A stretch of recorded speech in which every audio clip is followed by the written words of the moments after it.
All right, so coming towards the end of the course now, and I thought a decent way to wrap this up would just be to talk about, what I would do in your position going forwards, how you can start, identifying trades for yourself, and just, a couple of bits of advice in general. Okay, so obviously, I've gone through quite a few concepts here. This is a small piece of trading.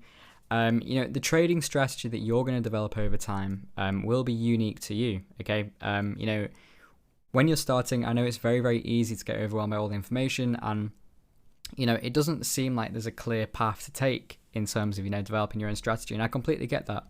I remember when I started, I remember looking at all these things that different people were teaching me. Some pieces of information would contradict others, etc.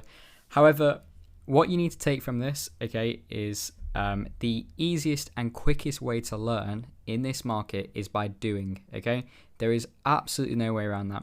So what I would say is, go over this course a couple of times if you need to, especially if there are some bits which you're having difficulty with, read over or listen over a couple of times. You can do a bit more research into other people who are teaching, some similar concepts and see their takes on it as well.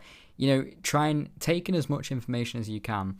But the easiest way to learn, as I just said, is to get stuck in, okay? And I don't mean, stick thousands of pounds into a trading account and, get right into it off the bat, okay? Obviously, you're going to lose a lot of money doing that.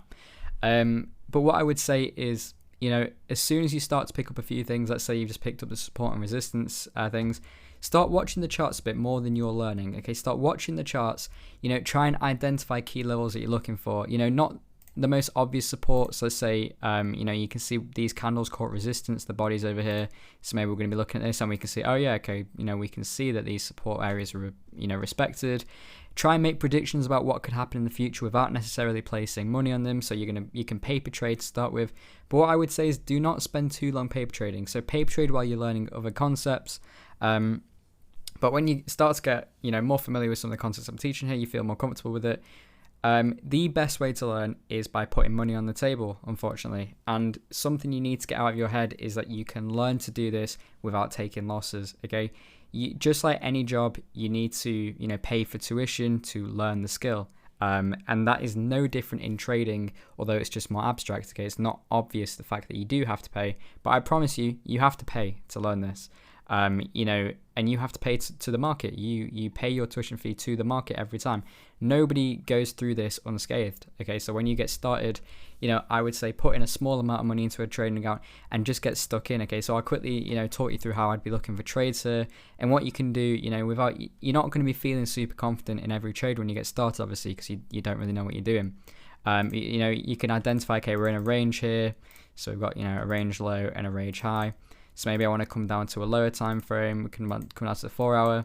Maybe I want to be looking at what the volume profile for this range is looking like. So I can see that we're, catching support towards the, value area low over here. So maybe I want to be looking for long positions. So I come down to a lower time frame. Okay, so I have, some equal lows over here, which might be ran for liquidity. So I'll mark that up. Maybe I want to look for a reclaim, as I mentioned earlier, where this is your support level here. So maybe I'd be looking for price to do something like this, come back up, and I can take a long there. Okay, and so taking a top-down approach to the market. So start off on a higher time frame, kind of visualize what you're working with. So we have we've pumped, we've got a range, and then come down to your lower time frames and start assessing the market like I've taught you in this. By looking for liquidity levels, look for your order blocks if there's anything that strikes you as interesting. So over here we have some fair value gaps, which I'd expect price to come up to as well.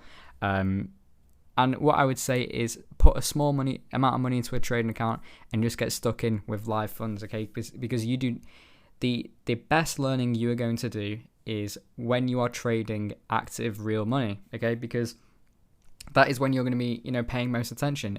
You are going to be, if you have money at risk, it doesn't have to be a lot. It shouldn't be a lot when you're getting started. It shouldn't be money that you're going to care about. That first account, you're probably going to lose the majority of the money in there, and that's fine. So don't put in, a significant amount of money to you. but put in enough where you start trading, it's going to force you to pay attention to the markets.